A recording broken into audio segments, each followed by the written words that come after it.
예배하기를 원합니다. 나를 아버지 다시 한번 새롭게 하여 주시옵시고 그 불의 피로 말미암아 다시 한번 거듭나는 역사가 있도록 도와주시옵시며 확신과 아버지 진리에 대한 아버지에서 증거함을 아버지 저희들이 소명을 가지고 사명을 가지고 증거할 수 있도록 하나님께서 인도하여 주시옵소서. 아버지의 성령을 깨닫습니다. 주님 은혜 모든 성도들이 주 앞에 나왔사오니 오늘도 주님을 경험하고 주님의 성령을 체험하고 들어갈 수 있도록 하나님께서 인도하여 주시옵소서. 오늘도 말씀을 증거하시고 생명까지 붙잡아 주시옵시고 준비하신 하나님의 말씀을 담대히 증거하실 수 있도록 아버지에서 주님께서 성령을 펼쳐서 성령께를 부어주셔서 오늘도 살아계신 하나님을 경험할 수 있도록 인도하여 주시옵소서. 오늘도 한 사람도 그냥 가지 않게 하여 주시옵시고 많은 아버지 성도들이 주님을 경험하며 성령의 체험을 경험하며 들어갈 수 있는 귀한 시간 될 수 있도록 하나님께서 인도하여 주시옵소서. 예수님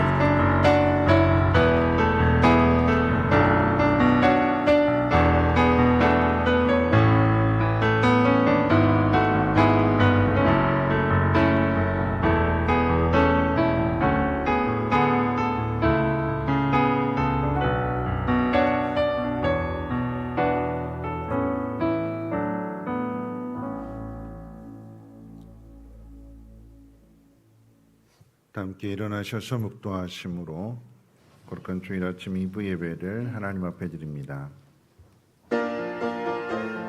영광과 존귀 무궁토록 주님께 돌리세 영광을 주님께 돌리세 아멘. 복 있는 사람은 악인들의 꾀를 따르지 아니하며 죄인들의 길에 서지 아니하며 오만한 자들의 자리에 앉지 아니하고 오직 여호와의 율법을 즐거워하여 그 율법을 주야로 묵상하는도다. 그는 시냇가에 심은 나무가 철을 따라 열매를 맺으며 그 잎사귀가 마르지 아니함 같으니 그가 하는 모든 일이 다 형통하리로다. 아멘. 거룩하신 하나님, 오늘도 하나님의 택하신 자녀들을 하나님의 전유로 인도해 주심을 감사합니다. 하나님, 우리가 복이 있는 자임을 하나님 깨닫게 하옵소서. 세상 가운데 지치고 힘들고 상처받고 그 마음에 아픔이 있을지라도 오늘 예배를 통하여 복이 있는 자임을 깨달을 때에 하나님 말씀이 나의 마음 가운데 심겨지게 하시고 그 말씀 붙들고 살아갈 때에 풍성하고 아름다운 열매를 맺는 그날을 보게 해 주시옵소서. 믿음으로 하나님을 찬양하며 경배합니다. 하나님 우리 예배를 받아 주시옵소서. 모든 말씀 예수님의 이름으로 기도합니다. 아멘. 찬송가 29장 함께 찬송합니다.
교동문은 69번입니다. 찬송가 되는 교동문은 69번입니다.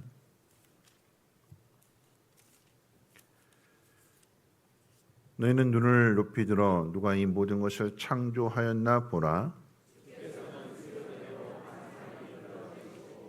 그들의 모든 이름을 부르시나니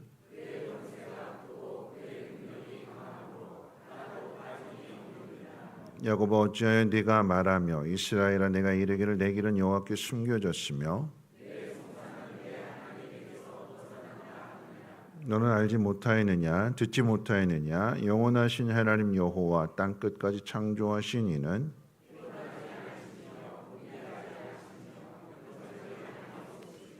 피곤한 자에게는 능력을 주시며 무능한 자에게는 힘을 더하시나니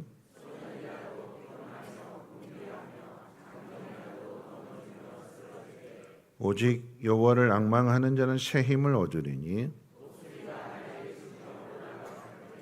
같이 읽겠습니다. 다른 박질하여도 곤비하지 아니하겠고 걸어가도 피곤하지 아니하리로다. 아멘. 사도신경으로 신앙 고백합니다. 전능하사 천지를 만드신 하나님 아버지를 내가 믿사오며 그 외아들 우리 주 예수 그리스도를 믿사오니 이는 성령으로 잉태하사 동정녀 마리아에게 나시고 본디오 빌라도에게 고난을 받으사 십자가에 못 박혀 죽으시고 장사한 지 사흘 만에 죽은 자 가운데서 다시 살아나시며 하늘에 오르사 전능하신 하나님 우편에 앉아 계시다가 저리로서 산 자와 죽은 자를 심판하러 오시리라.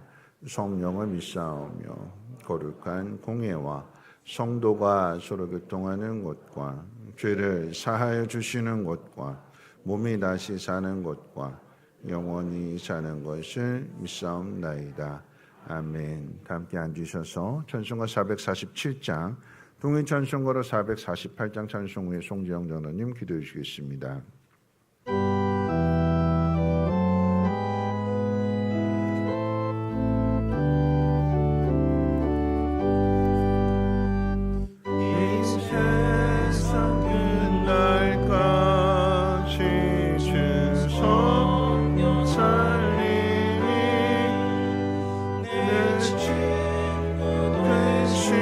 주여 늘 함께 하소서.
아무것도 염려하지 말고 다만 모든 일에 기도와 간구로 너희 구할 것을 감사함으로 하나님께 아뢰라. 불볕더위로 힘든 시간을 보내고 아침 저녁으로 시원한 시간을 허락하여 주시니 감사드립니다. 지난 한 주간도 지켜주시고 귀한 시간 좋은 환경 가운데 예배드릴 수 있으니 감사드립니다. 사랑의 하나님, 우리가 성도의 삶을 산다고 하였지만 온전히 말씀으로 살지 못하고 내 뜻대로 살아왔음을 고백합니다. 저희를 불쌍히 여겨 용서하여 주시옵소서. 귀한 시간 온전히 하나님만 바라보며 예배에 집중하며 말씀의 은혜가 충만하게 하여 주시옵소서. 긍휼하신 하나님, 이 나라 이 민족을 사랑하여 주시고 지켜주시니 감사드립니다. 믿음으로 지켜낸 대한민국 신앙의 선배들을 본받아 오늘을 살아가는 우리가 기도로 다시 세워가게 하여 주시옵소서. 대통령부터 공직자들이 국민을 바라보며 사명으로 공직을 감당하게 하여 주시옵소서. 정치, 경제, 사회, 문화, 국방 모든 분야에서 온전하게 하여 주시옵소서. 남과 북이 서로 소통하며 평화가 오게 하여 주시옵소서. 지구촌 곳곳에 아직 끝나지 않은 전쟁 속히 종결되며 지진과 기근으로 어려움을 겪는 나라들도 회복의 길이 열리게 하여 주시옵소서. 사랑이 풍성하신 하나님, 영혼 구원하여 제자 삼는 성민교회를 지켜주시고 지역사회의 사명을 감당하게 하시니 감사드립니다. 성도 간 사랑의 교제가 풍성하게 하시며 은혜 나눔이 풍성하게 하여 주시옵소서. 서로 이해하며 격려하며 신앙의 경주자로 서로 존중하며 믿음으로 성민 공동체를 세워가게 하여 주시옵소서. 지역사회를 향하여 말씀을 전하며 다음 세대를 향하여 좋은 믿음의 유산을 물려주는 교회 되게 하여 주시옵소서. 온전한 성도가 되기 위해 십자가를 바라보는 성도, 말씀 앞에 순종하는 성도, 다음 세대를 향하여 믿음의 말을 전하는 성도 되게 하여 주시옵소서. 우리의 모든 염려를 하나님께 맡기고 하나님의 일하심을 날마다 체험하는 성도 되게 하여 주시옵소서. 하나님 아버지, 질병으로 사고로 고통 가운데 있는 한우 치료의 은혜가 있게 하여 주시옵소서. 은혜가 풍성하신 하나님, 우리 이혜진 담임 목사님 신실하고 진실한 목회자, 사랑이 충만한 목회자 되게 하여 주시옵소서. 이 시간 준비된 말씀 선포하실 때 생명의 말씀 선포하시며 말씀 듣는 성도 말씀 가운데 하나님의 음성으로 듣고 말씀 따라 살아갈 때 믿음으로 승리하게 하여 주시옵소서. 찬양대의 찬양을 받으시며 하나님께 영광이요 성도에게 은혜가 충만하게 하여 주시옵소서. 예배를 위하여 곳곳에서 섬김을 다하는 성도 믿음으로 사명 감당하게 하여 주시옵소서. 감사하며 예수님의 이름으로 기도드립니다. 아멘.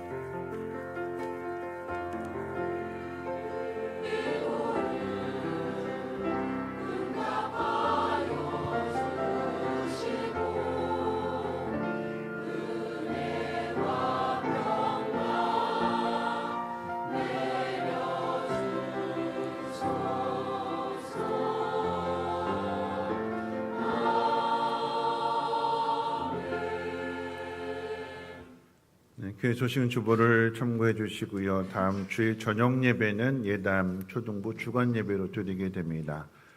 성교학교 어떻게 잘 마쳤는지 또 성교학교 때 어떤 일이 있었는지 소개해 주면서 주일학교 주간 예배로 드린다라고 하는 거 참고해 주시고요. 교육부 여름 행사가 은혜 가운데 이제 모두 마쳐졌습니다. 어제 이제 청년부 수련회를 끝으로 모두 마쳐졌는데 함께 기도해 주시고 마음 써주신 모든 분들께 깊은 감사를 드립니다. 오늘 오후 5시에는 여름 내내 땀 흘리며 수고했던 우리 교육부서 교사들을 위한 식사 자리가 마련이 됐습니다. 우리 교사들은 5시까지 교회로 모여주시기를 바랍니다. 화요 전도대 시작이 이제 9월 첫 주 9월 1일 화요일을 시작으로 이제 전도대가 다시 시작을 하게 되는데 먼저 이제 갈멜산 기도원에 가서 기도하며 시작한다고 합니다. 그래서 화요일 전노대 되시는 분들은 오전 9시 50분까지 교회를 모여주시고 교회에서 9시 50분에 화요일날 출발하게 됩니다. 9월 17일부터 목요일부터 이제 시작하게 된 생명의 삶 공부 10기 지난번 9기는 성황리에 마쳤습니다. 끈끈하게 정말 계속해서 모이기를 원하고 공부도 재밌지만 밥 먹는 게 더 재밌었대요. 그래서 10기도 기대합니다. 생명의 삶 공부하지 않으신 분들은 가장 기본적인 생명의 삶이라는 자체가 왜 예수를 믿어야 되는지, 왜 교회 다녀야 되는지 가장 기본적인 교리입니다. 그래야 여기 이제 시천지 빠지지 않고 이단에 빠지지 않게 돼요. 교회 안에서 하는 성경 공부를 잘 하셔야 믿음의 뼈대가 잘 세워지게 됩니다. 새로운 삶 공부는 9월 이제 마지막 후반부에 9월 후반부에 화요일 날 새로운 삶을 그렇게 공부하도록 하는데 그건 추후에 공지하도록 하겠습니다. 교육부장 회의가 예배 마치고 나서 이제 새가족 모임 마친 뒤에 1시 30분 당회장실에서 있습니다. 당회는 다음 주일 2부 예배 후에 하도록 하겠습니다. 하나님 말씀 보도록 합니다. 하나님 말씀은 사도행전 17장 1절로 9절까지의 말씀입니다. 사도행전 17장 1절로 9절까지의 말씀.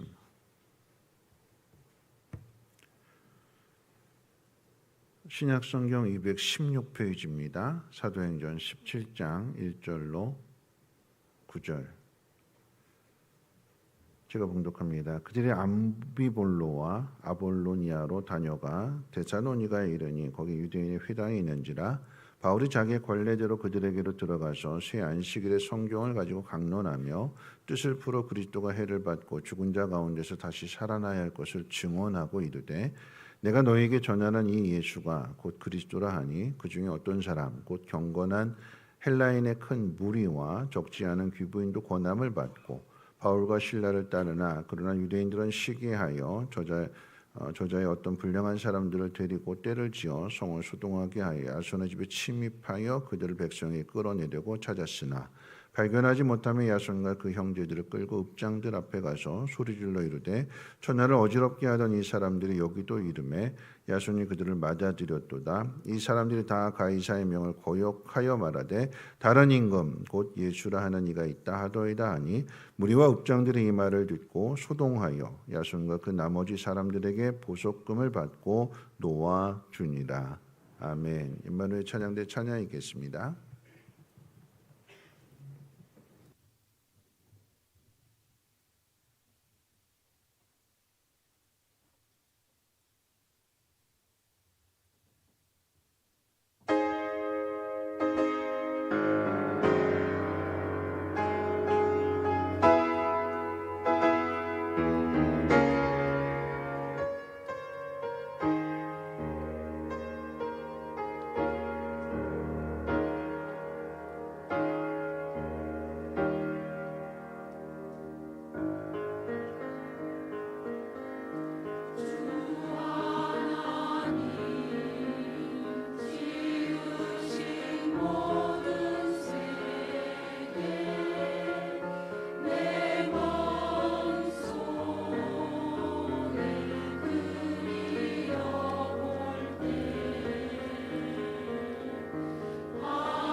기도하겠습니다.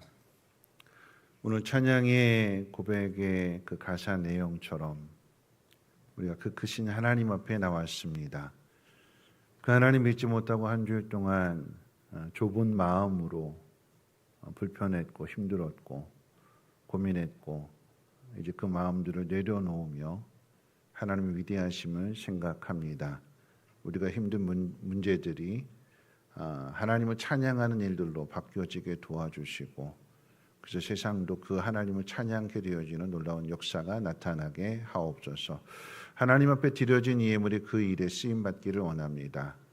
우리의 마음을 모은 이 예물 가운데 복의 복을 더하시며 그 지경을 넓혀주셔서 오병이어와 같은 많은 기적의 역사들 나타나게 도와주시고 하나님도 공급해 주시고 채워주신다는 그 사실을 믿지 않는 사람들 깨닫고 하나님께 돌이킬 수 있는 은혜 역사가 있어지게 도와주시옵소서.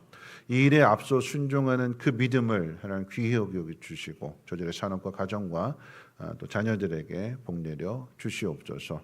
오늘도 하나님 말씀을 듣습니다. 지치고 상한 영혼들에게 위로가 되고 소망이 되고 생명의 말씀이 될 수 있도록 하나님이 친히 역사해 주옵소서. 감사드리며 모든 말씀 예수님의 이름으로 기도합니다. 아멘. 네, 한 주일 동안도 편안하게 잘 지내셨는지요? 네, 저는 너무 힘들었어요. 청년부실에 갔는데 목이 잠길 정도로 많이 힘들었는데 그럼에도 참 행복했던 시간들이었습니다. 우리 옆에 있는 분하고 인사하실 때 조금 텐션을 올려서 그냥 잘 오셨습니다 이러지 말고 목에 앞에 또 뭐 붙이면 또 달라지잖아요. 잘 오셨습니다 이거보다는 앞에 뭘 붙일까요? 참 잘 오셨습니다. 뭐 이렇게 그죠? 좀 길게 좀 끌어주면 그러면 더 좋을 것 같아요. 옆에 있는 분한테 인사하실 때 참 잘 오셨습니다. 하나님 당신을 사랑하십니다 하고 인사해 볼까요?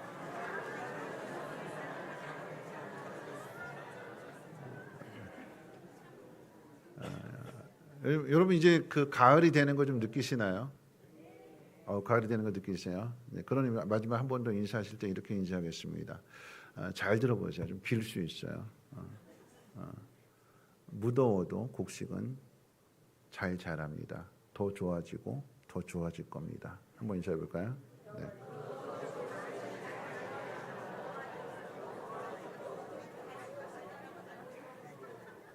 네. 덥다 아무것도 못하겠다 힘들다 그래도 시간은 지나가고 지나가는 그 시간 속에서 곡식들은 무르익습니다.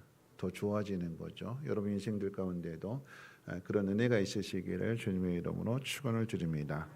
8월 한 달은 다음 세대에 대한 설교를 하는 중에 있고요. 그래서 이번 주에는 다음 세대를 통해서 제자를 세우신다. 제자가 만들어져야 된다라고 하는 거죠. 그런 내용을 함께 설교를 할 텐데 제가 지난주 설교 때 아프리카 이제 수단에 이태석 신부님에 대한 이야기를 했어요. 오늘도 잠깐 소개를 한다면 오늘 말씀과 연관이 있기 때문인데 이태석 신부님이 이제 48이라고 하는 그 젊은 나이에 암으로 세상을 떠났을 때 사람들은 안타까워했습니다. 이제 톤주의 희망도 끝났다. 누가 이 땅을 다시 돌보겠는가. 근데 놀라운 일이 벌어지죠. 이태석 신부님이 세운 그 학교에 거기서 배우고 자라난 아이들이 약 50여 명의 의사가 되었다고 합니다. 그 길을 따라가는 거죠. 그 중에 한국으로 와서 여러분 의대 공부가 쉽지 않잖아요. 그 어려운 용어들을 다 외우고 암기하려고 한다면 그리고 또 시험을 통과한다라고 하는 건 더더욱 어려운 거죠. 그런데 밤낮으로 공부하면서 마침내 의사가 된 그 제자가 톤주로 돌아가면서 이렇게 이야기합니다. 이제는 우리가 스승님처럼 우리 조국의 아픈 형제들을 고치겠습니다. 스승이 걸어간 그 길을 보면서 그 제자가 그 뒤를 이어가겠다는 것입니다. 그런데 이 일이 처음부터 그냥 쉽게 이루어진 일은 아닙니다.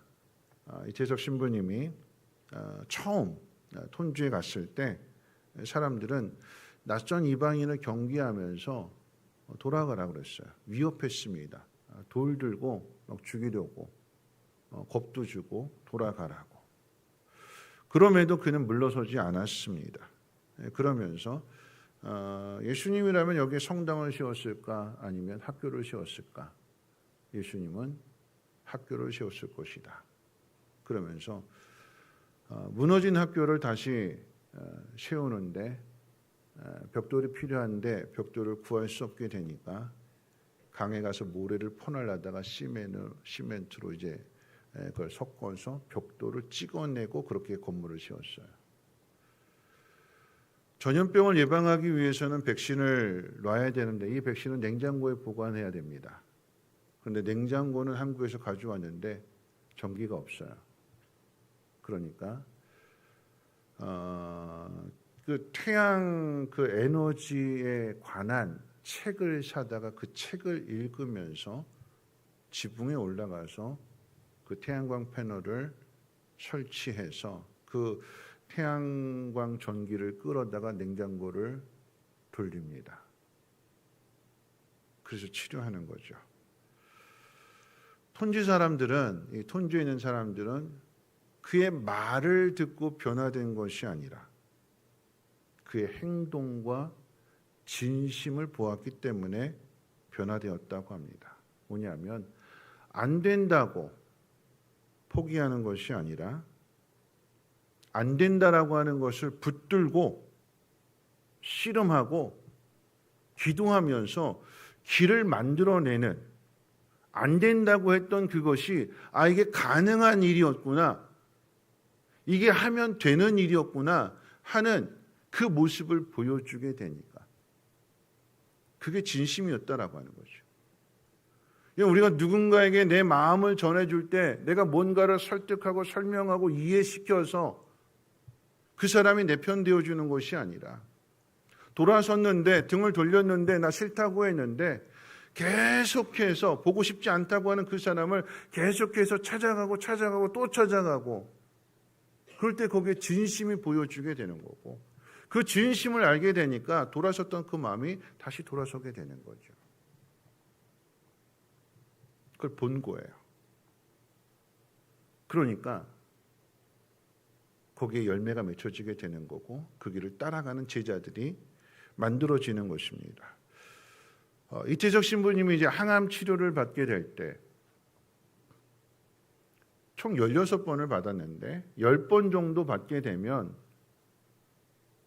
암에 걸려서 항암 치료를 받는 분이 아니고서는 그 고통을 모른대요.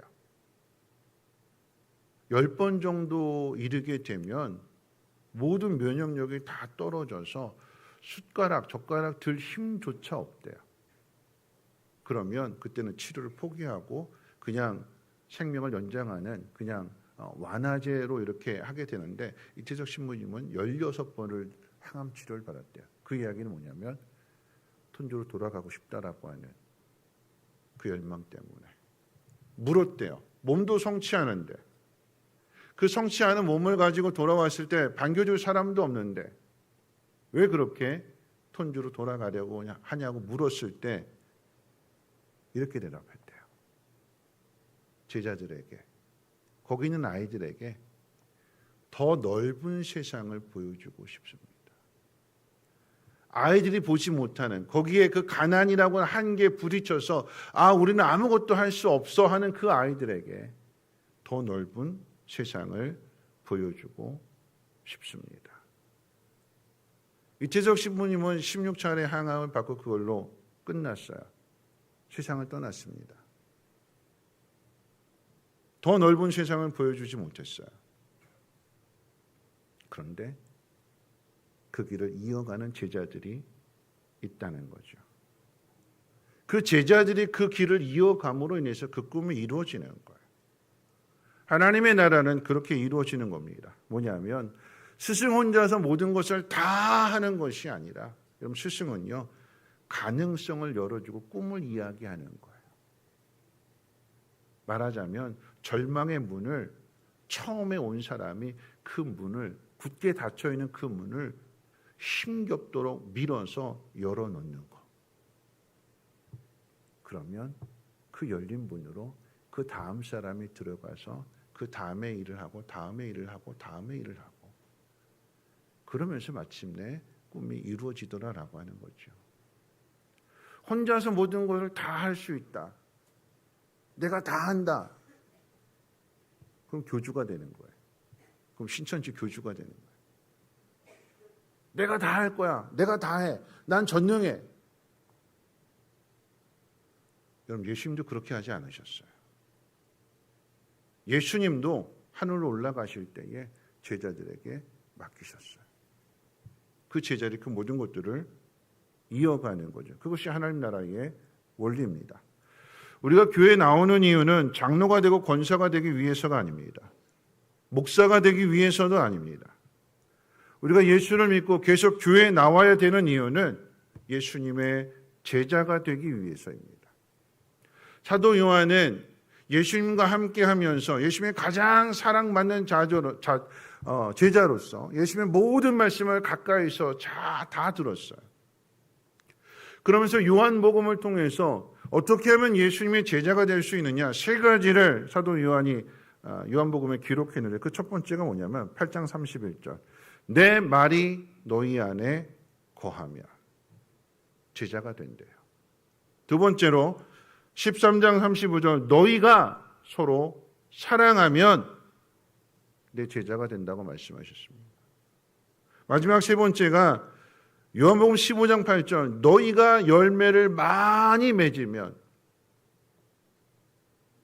너희가 내 제자인 줄 세상이 알게 될 거다.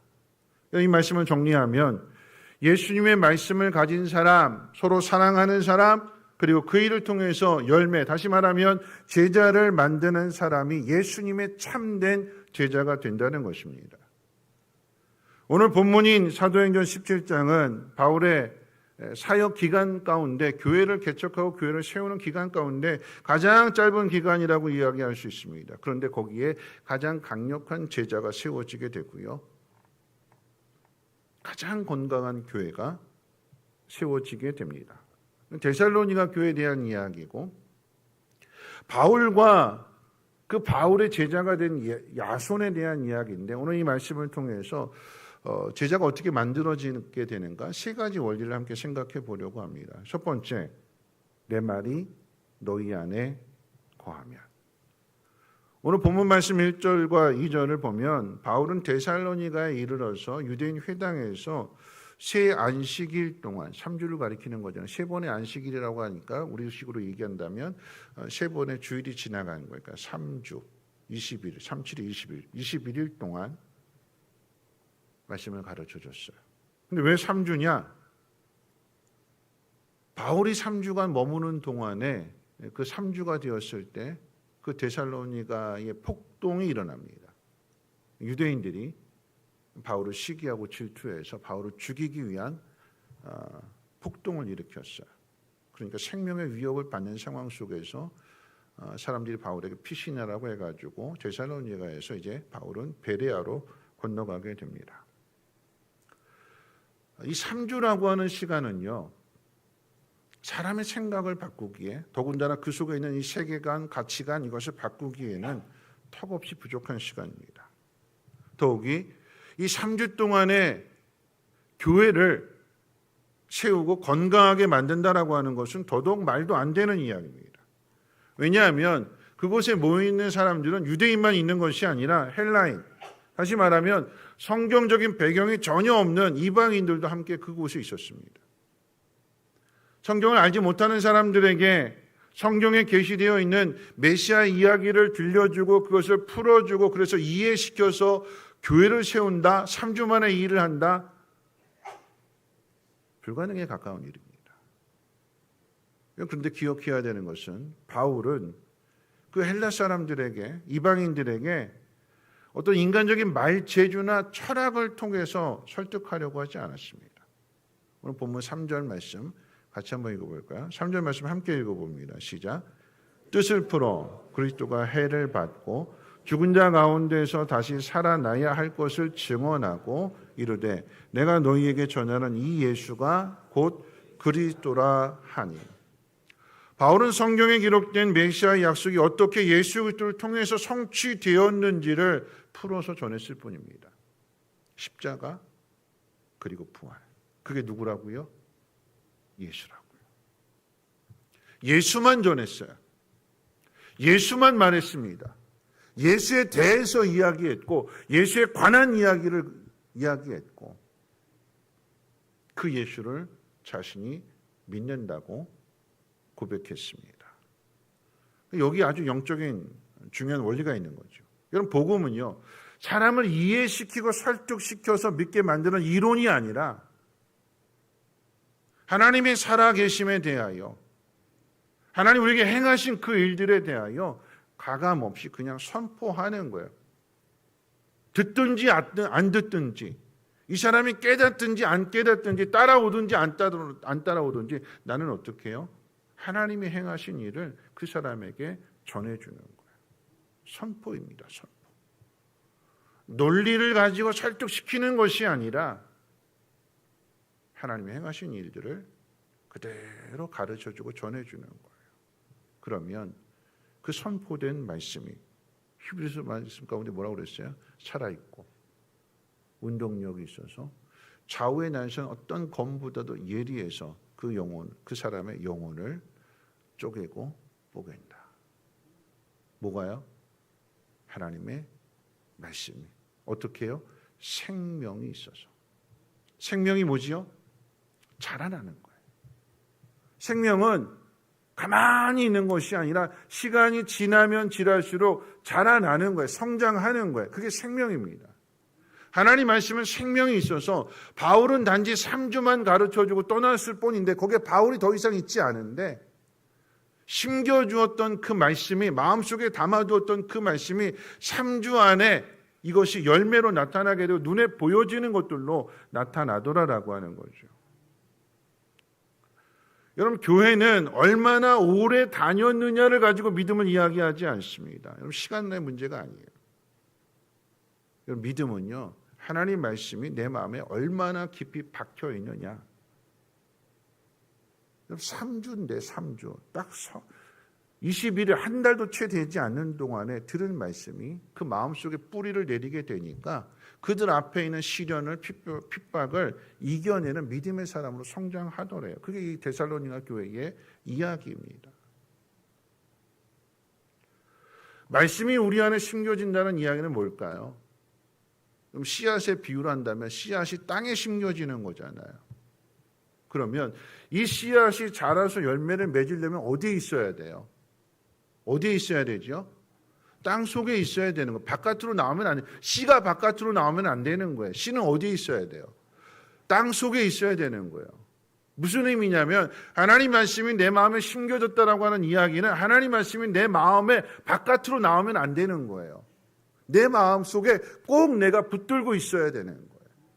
어떤 말씀을 주셨을지라도 그 말씀이 내 마음 가운데 깨달아져서 이 말씀은 오늘 나에게 주시는 말씀이야. 여러분이 깨달았다면 그 말씀이 마음 바깥으로 떠나지 않도록 마음속에 계속해서 붙들고 있는 거예요. 내 말이 너희 안에 거하며.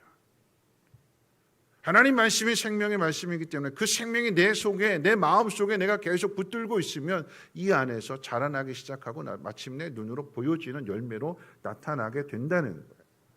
그럼 여기에 사랑도 함께 나타나게 됩니다. 그래서 두 번째, 제자의 조건, 두 번째, 너희가 서로 사랑합니다.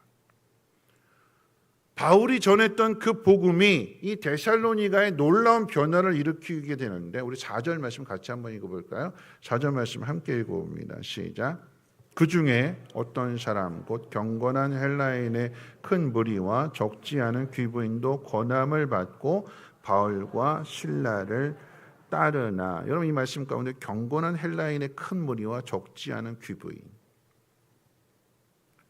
헬라인 가운데에서도 신분이 달라요. 이 데살로니가에 3주 동안에 머물면서 복음을 전한 결과로 모인 사람들을 보니까 거긴 유대인도 있고 헬라인도 있고 헬라인 가운데에서도 그냥 일반만 평범한 시민도 있고 귀부인도 있고 또 더 나아가 거기에 노예도 있을 거고요. 그런데 복음으로 한 곳에 모이게 됩니다. 민족이 다르고요. 언어도 다를 수 있고요. 자라온 배경, 환경 모든 게 다 다른데 그 공동체 안에 함께 있습니다. 그리고 함께 있다라고 하는 것은 한 마음이 되는 거죠. 어떻게 이들이 한 마음이 될 수 있었을까? 앞에 있는 조건 뭐죠? 그 말씀이 그 안에 있습니다. 예수님의 말씀이, 하나님 말씀이 그 안에 심겨져 있으면 그 말씀으로 인해서 하나가 된다는 이야기예요. 여러분, 복음 안에서의 모임은 단순한 모임이 아니라 예수 그리스도의 피로 하나가 된 영적인 가족이 되는 거잖아요. 이게 세상 모임하고 틀려요. 여러분, 세상은요, 예를 들어서 동호회, 취미로 모이는 사람들, 산이 좋아서 등산하기 위해서 모인 사람들 보세요. 여기에 산이 좋아서 모이는데 뭐 차이가 다 다를 수 있잖아요. 근데 어떤 사람이 정말 어려워서 산에 그 등산 모임에 회비를 잘 못 내요. 계속해서 모임은 오는데 회비는 안 내고 모여요. 그럼 이 모임이 계속 유지될까요? 안 돼요. 동창회 모임을 한번 생각해 봅니다. 오래된 인연입니다. 같이 모였어요. 같이 모였는데 거기에 잘 나가는 동창, 옛날에 학교 다닐 때는 찌질했는데 근데 갑자기 바뀌어가지고 신데렐라가 돼가지고 나타난 거예요. 막 자기 자랑합니다. 근데 내 처지가 힘들어요. 어려워요. 내 처지는 힘든데 그 친구가, 잘 나가는 친구가 야 오늘 밥값 내가 내게 그러면 턱턱 그러면 와 막 박수 쳐주고, 그럼 내가 거기에 있으면 마음이 편할까요? 행복할까요? 또 가고 싶을까요? 안 가요. 똑같아야 모임이 유지가 되는 게 세상의 모임입니다. 차별이 나면 그 모임은 깨져요. 그런데 교회는요, 차별이 있는데도, 서로가 다 다른데도 같이 모여요. 그리고 한 마음이 되는 것이 교회래요. 여러분, 기억해야 되는 것은, 여러분, 은혜 뒤에 혹독한 시련이 찾아오게 됩니다. 복음의 확장을 시기한 유대인들이 폭도들을 이끌고 와서 바울을 잡아가려고 야손의 집을 급습했습니다. 바울을 찾지 못했더니 이 사람들이 바울을 대신해서 그 집주인인 야손과 함께 모인 몇몇 형제들을 잡아갔대요. 읍장 앞에 끌고 가서 재판대 앞에 세웠대요. 뭐라고 이야기하냐면, 천하를 요란케 하는 사람들이 이 데살로니가에 들어왔는데 이 사람들이 바로 그 사람들과 함께 동조한 사람들입니다. 그 사람들이 어떤 사람들이냐? 로마 황제를 거역하는 반역자들입니다. 이들이 그들과 함께 동조했습니다. 그러니까 이들을 죽이십시오. 그래서 붙잡아 온 거예요.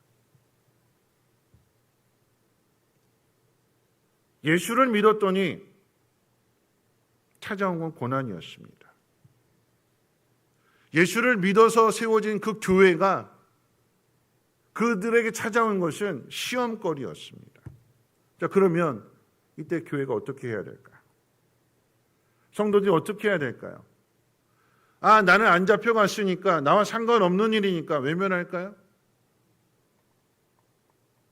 그건 교회가 아니죠. 4절에 등장했던 그 헬라인의 큰 무리와 영향력이 있는 귀부인들이 이 문제를 해결하기 위해서 나섭니다. 그래서 9절 뭐라고 얘기했냐면, 보석금을 주고 보석금을 지불하고 이 사람들을 석방시키게 됩니다. 뭘까요? 고난 앞에서 서로 사랑하더라라고 하는 거죠. 그렇게 될 때, 아, 이게 교회구나, 아, 이게 예수님의 제자들의 모습이구나라고 하는 것들을 세상 앞에 나타내고 보여주는 거예요. 고난이 왔다고, 어려움이 왔다고 피하고 도망가는 것이 아니라 그 고난을 끌어안고 그 고난과 부딪히게 되면 그 모습을 본 사람들이 옆에서 함께 도와주게 되는 거예요. 그게 공동체의 원리고 교회의 원리고 하나님 우리에게 가르쳐 주시는 고난을 이겨내는 방법입니다. 사랑은 어려움에 빠진 사람에게 듣기 좋은 말을 해주거나 함께 울어주는 것만으로 그치는 것을 사랑이라고 말하지 않습니다. 사랑은 지체가 위기에 빠져 있고 어려움에 빠져 있을 때 자신의 주머니를 열어야 되는 것이고, 함께 위험을 감수해야 되는 것이고, 그가 지고 있는 그 무거운 짐을 함께 나누어 지는 것, 그것이 사랑이래요. 나보다도 상대방을 더 생각하는 것.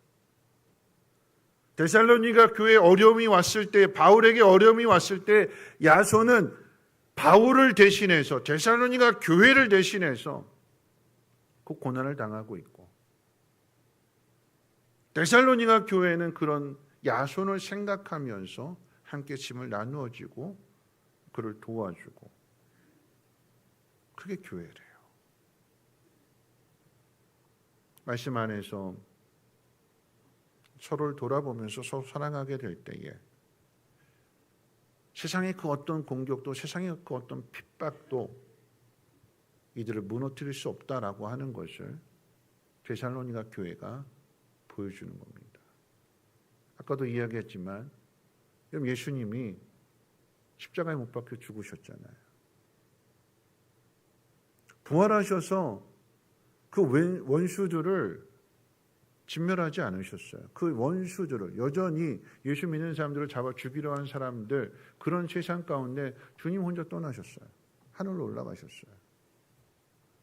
그 현실 그대로 제자들만 덩그러니 남겨져 있습니다. 예수님이 옆에 있으면 예수님 도와주세요, 도와주세요, 도와주세요 할 텐데 예수님이 안 계시잖아요. 눈에 안 보이잖아요. 거기 뭐가 있다고요? 교회가 있다고요. 예수님이 하늘로 올라가셨지만 교회를 남겨두셨어요. 그 교회를 누가 세운다고요? 제자들이요. 뭐하는 공동체라고요?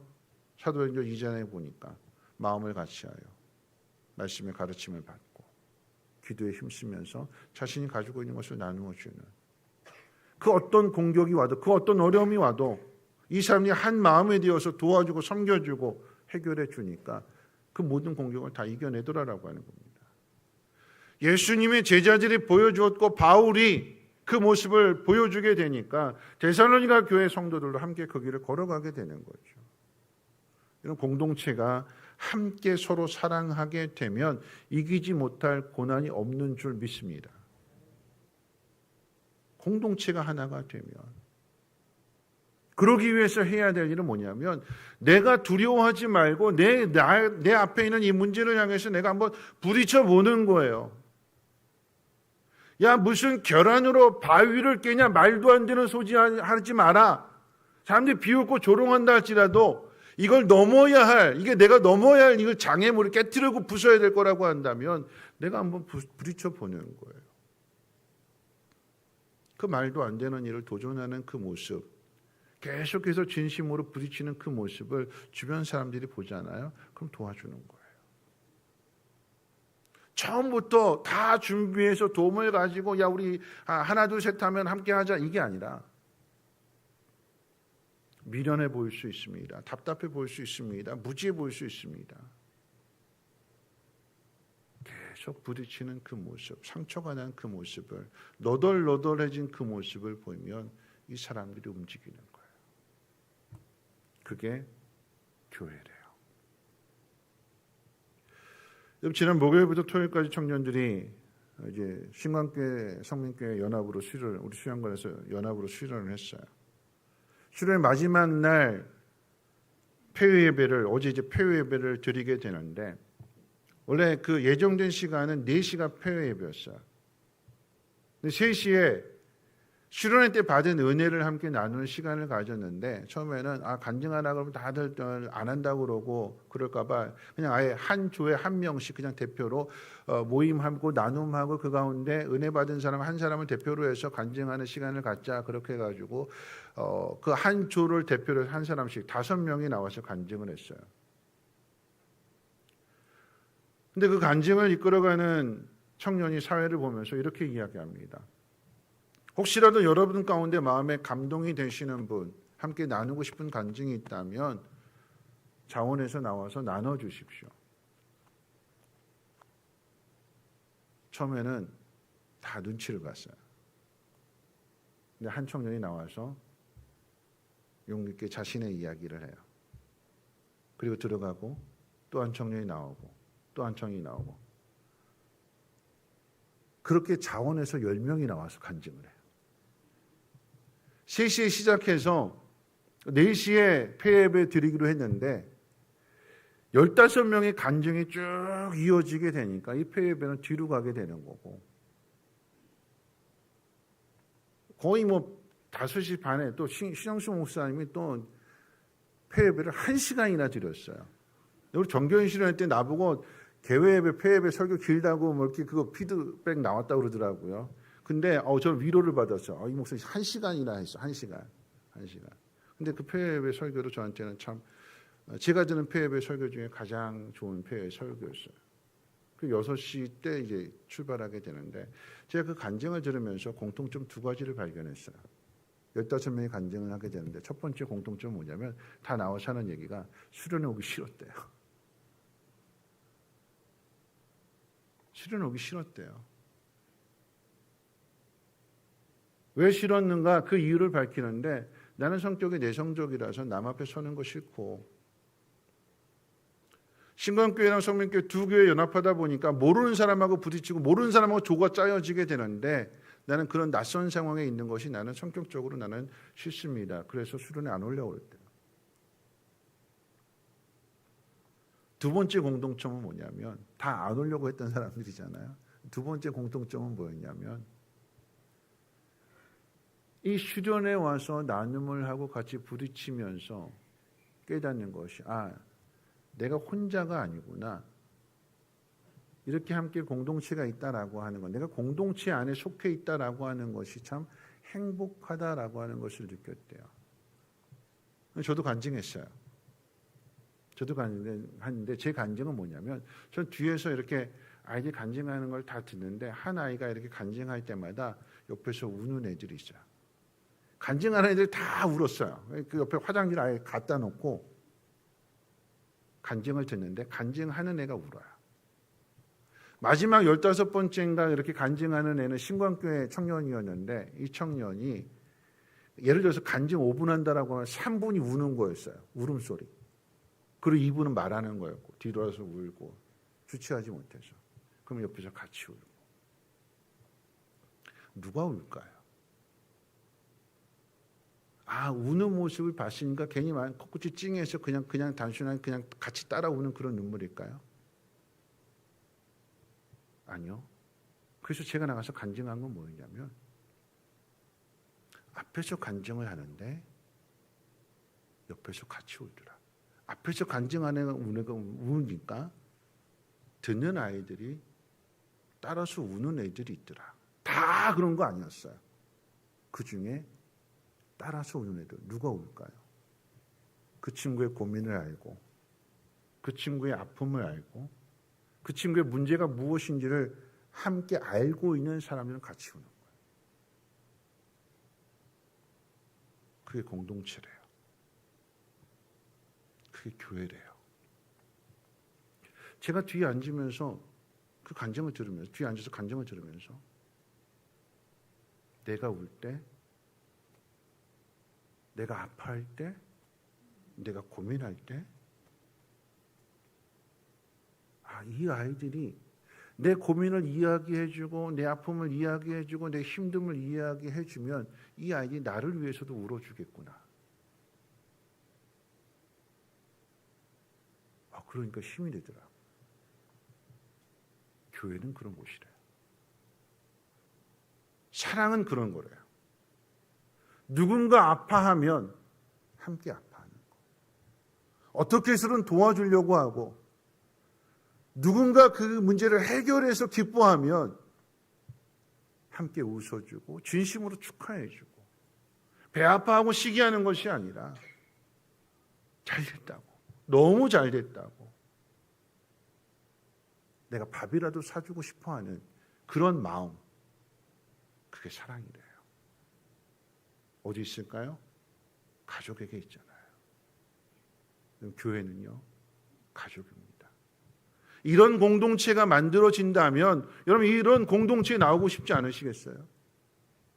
나를 알아주고 내 고민을 들어주고 그 고민을 위해서 함께 힘써주는 공동체라고 한다면 그 어떤 어려움도 함께 한다면 다 이겨낼 수 있는 거잖아요. 그런 공동체에 나오고 싶지 않겠어요? 그게 우리의 사명입니다. 그런 교회 처음부터 만들어지는 것이 아니라 함께 마음을 나눠주는 공동체. 그 우리가 함께 만들어가는 거예요. 거기에 누군가 먼저 앞서가는 사람이 필요하겠지. 그 힘겨운 상황들에 대해서 힘겹게 밀면서 그 문을 열어줄 수 있는, 가능성을 이야기해주고 꿈을 이야기해줬을 때에 그 문을 열고 들어갈 수 있는 그런 공동체가 됐으면 좋겠어요. 제가 가정교회를 꿈꾸고 가정교회를 세워가는 그 일에 있어서 저 혼자 모든 걸 다 하려고 하는 거 아닙니다. 나는 내가 하고자 하는 그 일들, 교회가 이런 교회가 되었으면 좋겠습니다라고 하는 것들을 여러분들에게 보여주고 함께 고민하고 함께 그 길을 걸어갈 때에 제가 다 이루지 못한다 할지라도 제 다음에 사역자가 와가지고 그 꽃을 피울 수 있다면 저는 그것도 감사해요. 아니 그게 원리이고요. 그 안에 사랑이 만들어지고 사랑이 보여지는 겁니다. 마지막 세 번째, 제자가 되는 조건, 너희가 열매를 많이 맺으면. 열매의 핵심은 그 나무가 어떤 나무인지를 증명하는 데 있습니다. 다시 말해서 내가 예수님의 제자가 되었다는 것이 삶에서 드러나고 그 모습을 또 다른 사람이 함께 그 길을 걸어가서 제자가 되는 것, 그것이 곧 열매를 맺는 일입니다. 사도행전의 이 데살로니가 교회는 바울이 박해를 피해서 밤중에 베레아를 떠나면서 3주간의 사역으로 마무리가 되었지만, 그런데 개척자가 3주 만에 떠났다라고 하면 그 교회는 무너져야 되는 것이 정상 아니겠습니까? 근데 그 교회가 흔들리지 않는 교회, 어려움을 이겨내는 교회로 든든하게 세워질 수 있었던 것은 그 뒤를 이어가는 야손이 있었고 그 야손을 도와주는 성도들이 한 마음이 되었기 때문인 거죠. 야손의 입장에서 생각해 본다면 복음을 이제 듣게 된 초신자에 불과해요. 3주 만에 3주 교회에 나온 초신자에 불과합니다. 그런 그가 바울을 대신해서 잡혀갑니다. 야손의 입장에서 본다면 얼떨결에 예수님의 십자가를 지게 된 구른의 시몬과 같은 상황입니다. 얼마든지 바울이 누군지 모르는 사람이라고 발뺌할 수 있고 나는 그 사람이 그냥 나그네인 줄 알고 나그네 대접하기 위해서 데려온 거라고, 집에 데려온 거라고, 대접한 거라고 거짓말할 수도 있어요. 자기의 생명을 생각한다면 변명하고 거짓말할 수 있습니다. 그런데 잡혀갔다는 이야기는 뭐냐면 부인하지 않았대요. 다시 말하면 고난을 끌어안았대요. 그 끌어안은 일로 인해서 교회가 더 많은 사람들이 하나 되는 거고 그게 열매예요. 데살로니가전서 1장 7절 말씀 가운데 보면 바울이 데살로니가 교회를 이렇게 칭찬합니다. 그러므로 너희가 마게도냐와 아가야에 있는 모든 믿는 자의 본이 되었다. 마게도냐와 아가야에 있는, 말하자면 안산에 있는 이 작은 교회가 경기도와 서울에 있는 모든 교회, 모든 성도들에게 본이 되었다. 그 열매가 더 넓게, 더 많이 맺혀지게 되는 거죠. 열매는요, 하나로 끝나지 않아요. 좋은 씨앗은요, 처음부터 좋은 씨앗이 아니라 똑같은 씨앗인데 이게 땅에 심겨졌을 때 어려움을 견뎌내고 이겨내고 거기 열매를 맺게 되면 그게 좋은 씨앗이 되는 거예요. 다 똑같은 씨앗이에요. 근데 이겨내느냐 이겨내지 못하느냐에 따라서 좋은 씨앗 나쁜 씨앗으로 나눠지는 거예요. 신앙도 마찬가지입니다. 다 똑같아요. 그런데 고난이 왔는데 좋은 신앙인은 어떤 신앙이냐? 그걸 이겨내는 사람. 그럴 때 하나의 열매에서 수많은 씨앗들이 나오는 거예요. 그게 30배, 60배, 100배가 되는 거예요. 그 고난을 이겨낸 그 열매에서 나온 씨앗을 심으면 이게 또다시 열매를 맺고 그러면 점점 늘어나게 되는 그게 열매래요. 말씀을 마칠 텐데요.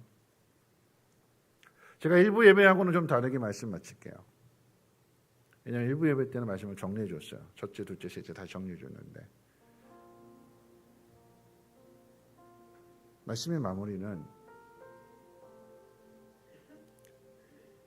그 이태석 신부님의 영상 가운데 그런 이야기가 있어요. 총을 들렀던 아이들에게 막 악기를 들려줬어요. 손에. 한국에 낙원상가 와가지고 악기 다 고르고 들어가서 아이들에게 악기를 하나 들려줬어요. 하나씩. 너는 트럼펫, 너는 색소폰, 너는 금부. 하나씩. 일주일 만에 악보를 볼 줄 모르던 아이, 불 줄도 모르던 아이들에게 하나씩 가르쳐주고 악보 보는 법을 가르쳐주고 일주일 지나고 났더니 그 아이들이 우리 한국 노래 사랑의 당신을 그걸 합주를 하더래요. 합주. 어떻게 일주일 만에 그렇게 가능한지를 물었어요. 그게 어떻게 일주일 만에 가능한 일이냐. 초보자에게 어떻게 가능한 일이냐 하고 물었더니 이렇게 대답합니다. 아무것도 없는데 아무것도 없던 그곳에 딱 하나가 주어지게 되면 이 아이들은 그 하나만 붙듭니다. 하루 종일 연습하고 또 연습하고 또 연습하고 그렇게 그 하나만 간절하게 붙들고 일주일이 지나니까 거기에 살이 붙여지고 음악이 흘러갑니다.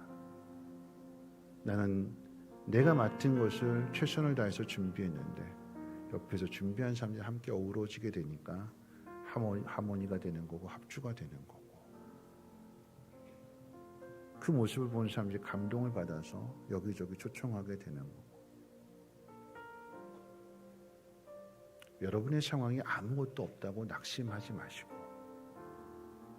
그 속에서 하나님 말씀 하나를 간절하게 한번 붙들어 보십시오. 그 말씀을 묵상하고 또 묵상하고 그 말씀 마음밭에 떠나지 않도록 어떤 어려움이 있다 할지라도 마음밭에 내보내는 것이 아니라 그 마음을 여러분 마음을 꼭 한번 붙들고 계셔보세요. 그럼 거기에 함께하는 사람들이 도와줍니다. 하나님이 도우십니다. 열매가 맺어집니다. 그래서 경험하시고 그 하나님을 찬양하시고 여러분의 공동체 안에서 그 행복을 누리시기를 주님의 이름으로 축원을 드립니다. 우리 함께 일어나셔서 하나님의 약속 함께 찬양하고 기도하고 축도로 마칩니다.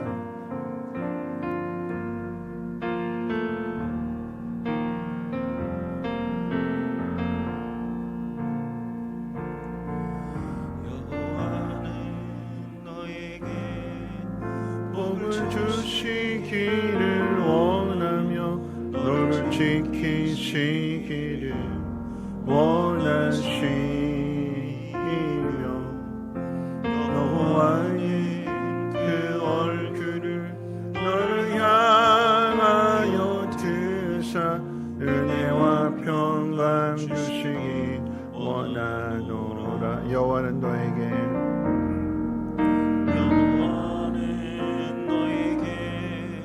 복을 주시기를 원하며 너를 지키시기를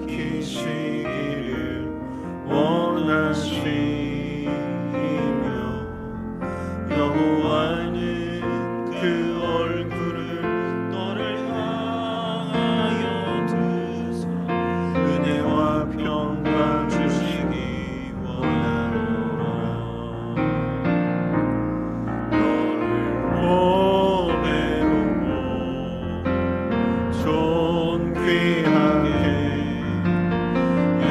여기시는 하나님이 내 삶 속에서 이 약속을 진실하게 이루시니 나의 기름진 것으로 알려주시니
함께 기도하기 전에 하나님에 대해서 한번 묵상했으면 좋겠습니다.